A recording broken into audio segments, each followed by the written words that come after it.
So our suspicion was confirmed that the Imo State governor has embarked on such an act of hate and misrepresentation and misinformation concerning members of my family. But shockingly enough, I also had to call the police commissioner of police, who has just recently confirmed to me a few hours ago that the order came from Abuja. So I wondered if this order actually came from the Inspector General of Police. And if it is, I'm sure the Inspector General of Police must have been misinformed. But I'm yet to see what kind of offense Uche Nwosu have committed to warrant this discretion of the church and sporadic shootings that has left a lot of people injured. I want to request for the first and last time that security agencies, presidency must look into what is happening in Imo State. This affair as it relates to the government of Imo State and members of my family. This family has gone through a lot, insult and humiliations and threat to life from the government of Imo State. But I'm yet to understand what must have informed the kind of level of misinformation that must have led the IG to give such directives. Because the IG I know wouldn't direct any policeman to go to church and shoot and arrest innocent citizens. I feel that enough of this is enough. And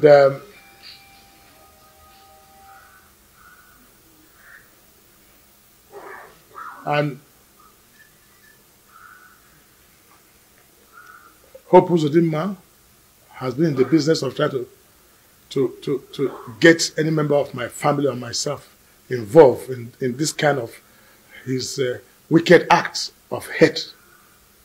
I think enough of this is enough. And I've called all people's concerned on this matter. And I hate to make this very public, but I'm being tempted to say the facts as they are. I don't want the police to get involved. I don't want the APC government led by Buhari to get involved in a matter like this that will tarnish the image of the Federal Republic of Nigeria. Why should police go to the church to arrest people and arrest individual innocent person? What is the story they've written about him? I'm waiting to hear the story. I can assure you this will be a political motivated and cooked up story now they're going to come up with. This is one arrest too many has led to me and members of my family. There was just no justifiable reason for the police to have gone into the church to carry on such shooting exercise. Even the security attached to my family could not, because they identified the policeman. Why go to the church? Why is the shooting? Why do you have to drag the innocent boy on the floor? Why do you have to beat him up? Why do you have to push my wife? Why do you have to push my daughter? Why have to tear their clothes? There was no single arrest warrant on Uche Nwosu. Nothing at all. It was like a kidnap. If not for the fact that we have confirmed that it is police, the initial fear that this was unknown gunmen that has come to kill Uche Nwosu. But I don't know. The Uche Nwosu I know, I don't know what story will be fabricated against this young man. The Imo State government is aware of the disgusting, very disgusting utterances that were made today by a former governor of the state, Rochas Okorocha. And it's marks of clear panic. It looks clearly to us that he's in a panic, in a frenzy. He's in a panic because it looks like the law is gradually closing in on him. And it's expected that he will panic because the guilty is always afraid.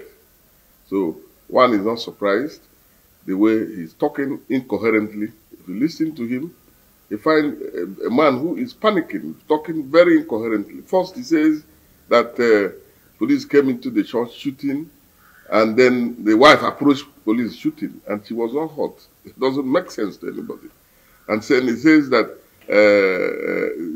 they saw government house vehicles, which confirmed that His Excellency Governor Uzodinma's hand was in the arrest. You know, but he didn't tell us which number. If he was sane enough and in a good state of mind, with all the sporadic shooting he claimed, to see government house number, he should have quoted at least one government house number, so that people can verify. In the same breath, he also says that he called the commissioner who said the order came from Abuja. Yet he's still accusing the state government, and then he's saying that the Inspector General of Police must have been misinformed. What is surprising is that if a man is innocent or feels no guilt, and the police has said that we are in custody of this man, the next thing is to allow the due process to follow. What is the haste in this press conference, trying to politicize an ordinary thing, which is just an indigene of Imo State and a citizen of Nigeria? And if he has run foul of the law, the police has every right to arrest him. And how they do it should not be, nobody should dictate to them how they do it. It depends on the gravity of the offense, and it depends on the information at their disposal. You know, you never can tell. Maybe they had that, maybe from there he's leaving for the airport going to, so they might decide to take necessary steps to make sure that they get him in their custody. But what is painful is that a former governor of this state, Rocha Sokorocha, is busy raining abuses on His Excellency, the Governor of Imo State, and saying all manner of things about him. I don't want to join issues with him. And he's claiming that he doesn't know what he has done. He has not done anything except that he raped Imo State Treasury. He raped Imo State resources. He raped Imo State people and looted their common patrimony.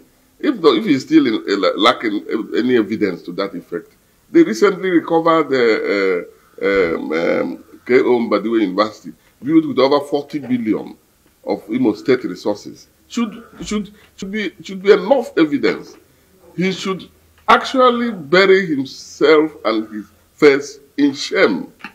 And if he brings his family to it, then I say both himself and his family, they should bury their faces in shame.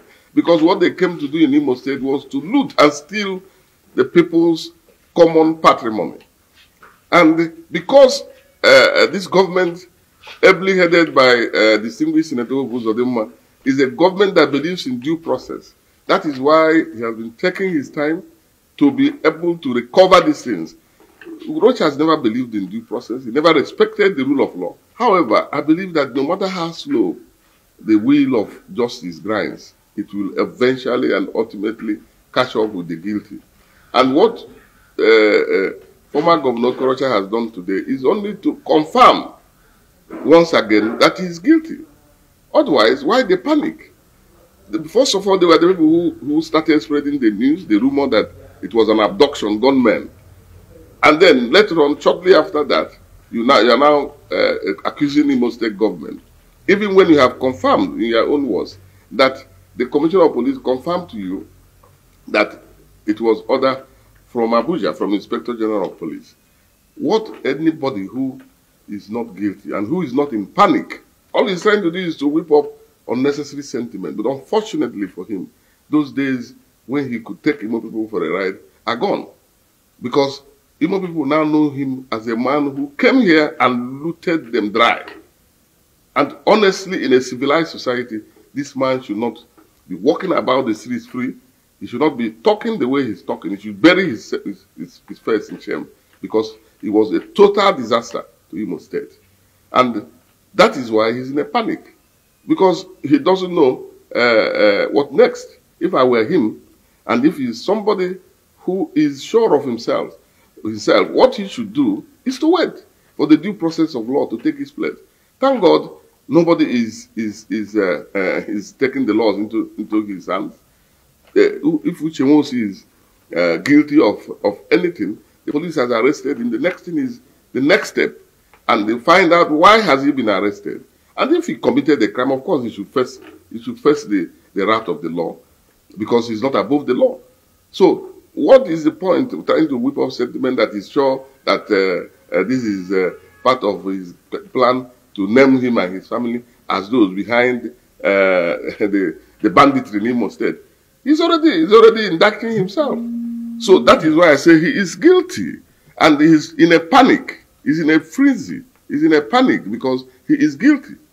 And anybody who is guilty, that's the first thing. The first reaction is to panic and begin to talk incoherently as he's talking. As far as I'm concerned, if you listen to him as I have done, you will find that this man is in a panic and is talking incoherently, and that is not going to save.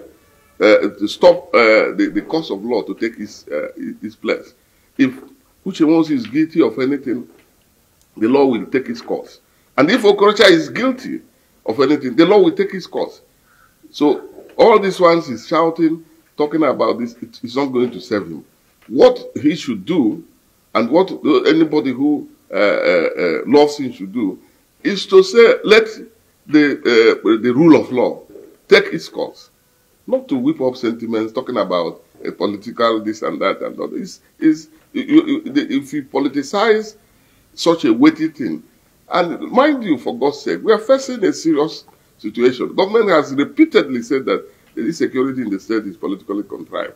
Assuming this is why Uche Nwosu is arrested, I don't know, because the police will tell us eventually. So is that what we should do politics with?